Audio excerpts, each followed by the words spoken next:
ముఖ్యమైనటువంటి అంశం జాతీయ స్థాయిలో చాలా ప్రభావితమైనటువంటి అంశం ఏంటంటే రైలు యాక్సిడెంట్ మొన్న జరిగింది. రైలు యాక్సిడెంట్ లో 275 మంది చనిపోయినా సరే దురదృష్టకరం. వాళ్ళు చనిపోయిన వాళ్ళందరినీ అందరి కుటుంబాలు పేద కుటుంబాలు, ఎందుకంటే ట్రైన్ లో వెళ్తున్నారు కాబట్టి చనిపోయినారు. వాళ్ళని ప్రభుత్వం ఆదుకోవడానికి ప్రయత్నాలు చేస్తాం. సరే అదొక ఆ రకంగా వచ్చింది. దానిపైన ఇప్పుడు సిబిఐ ఎంక్వైరీ జరుగుతాం. అంటే ప్రమాదం పట్ల అనేక అనుమానాలు వ్యక్తమవుతా ఉంటే కొందరు మాత్రం దేశంలో అనేక చర్చకు లేవదీస్తా ఉన్నారు. మోదీ గవర్నమెంట్ ఏదో వచ్చినా సరే దాన్ని ట్రాక్ తప్పేయడానికి అనేక రకాల ప్రయత్నాలు చేస్తూ ఉంటది. అసలు బాధ్యత వహించాల్సినటువంటి రైల్వే మంత్రి రాజీనామా చేయకుండా పోయి అక్కడ ఫోటోలు దిగి పోజులు ఇస్తా ఉన్నాడు అని చెప్పి కొందరు విమర్శిస్తా ఉంటే, మళ్ళీ మోదీ ఈ రైల్వే ప్రమాదాన్ని ప్రజలు మర్చిపోయే విధంగా ఇంకొక ప్రయత్నాలు చేస్తారనేటువంటి విషయాలు చెప్తా ఉన్నారు.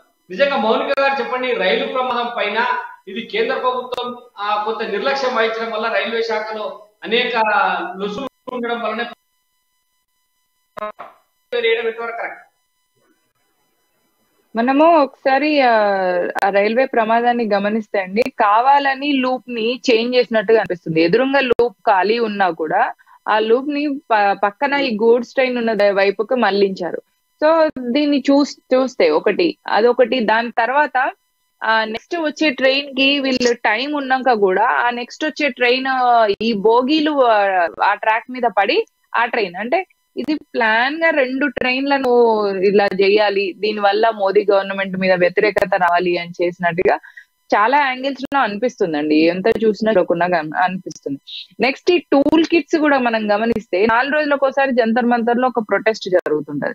సో ఈ ప్రొటెస్ట్ జరిగినప్పుడు కూడా వాళ్ళ దగ్గర వెళ్తే మనము మోదీకో హటావో ఉంటారు, లేదా బ్రాహ్మణికల్ పైట్రాకి రీచ్ చేయాలి అంటే మధ్యలో బ్రాహ్మణులు ఎందుకు, మీరు మోదీ హటావో అనేది ఎందుకు ఉంటది మీదే రెజ్లర్స్ ది. కానీ మనం చిన్న ఎగ్జాంపుల్ గా తీసుకుంటే గమనిస్తే వాళ్ళు మొదట ఏమన్నారు, ఈ పర్టికులర్ ఒక బ్రిజ్ భూషణ్ అనే అతను మా మీద లైంగిక దాడి చేసిండు అని అన్నారు.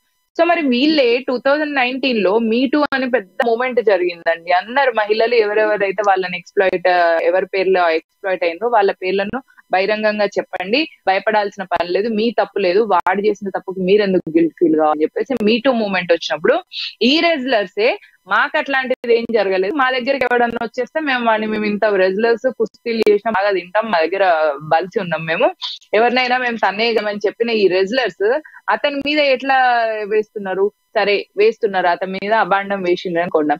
ఆ అబాండం వేసినప్పుడు ఏదో ఒక రుజువు ఉండాలి కదా. రుజువు లేని ఫస్ట్ ఆఫ్ ఆల్ ఎఫ్ఐఆర్ కూడా చేయలేరు. ఊరికే మీరు మీ మాట మీద చెప్పేస్తే చేయడానికి అవ్వదు.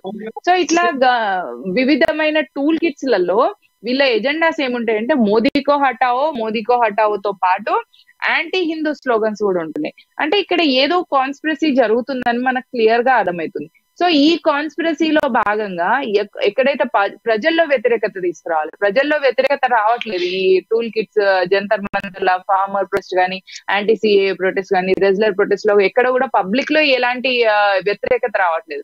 అందుకని ఇలాంటిది ఏమైనా చేస్తే పబ్లిక్ కూడా అసంతృప్తితోని అసహనంతోని మోదీ గవర్నమెంట్ కి, అంటే రైల్వేస్ సెంట్రల్ చేతిలో ఉన్నాయి కాబట్టి మోదీ గవర్నమెంట్ కి వ్యతిరేకంగా వచ్చి ఈ గవర్నమెంట్ కింద పడిపోతే అప్పుడు మేము మళ్ళీ స్కామ్లు చేసుకోవచ్చు, మళ్ళీ మేము దొంగలందరూ మళ్ళీ రాజకీయ నాయకులుగా చలామణి అవ్వచ్చు అని. కానీ ఏమైనా వీళ్ళ ఉద్దేశం ఉందా అనేది ఆబ్వియస్ గా ఒక అడ్వకేట్ గా నాకైతే క్లియర్ కాన్స్పిరసీ కనిపిస్తుంది.